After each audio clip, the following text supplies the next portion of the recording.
kita nak kunyahkan roti untuk dia pada bulan Ramadan, nak bagi dia makan. Apa hukumnya?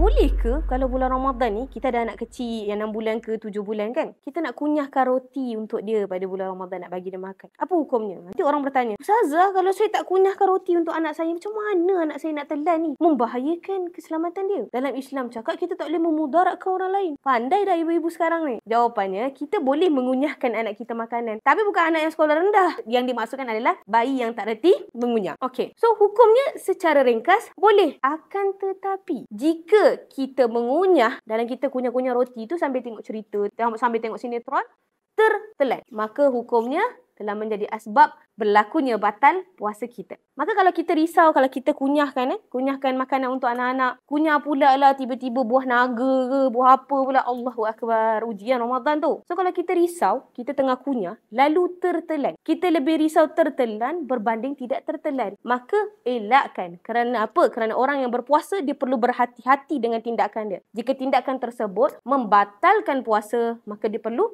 tinggalkan. Tapi zaman kunyah-kunyah ni zaman dulu je. Zaman sekarang dah ada blender, dah ada penumbuk, dah ada mixer. So tak ada masalah. Letak, tekan teret, selesai. Kita jangan sambil menyelam minum air, nak guna alasan untuk baby, sebenarnya kita yang lapar. Tak boleh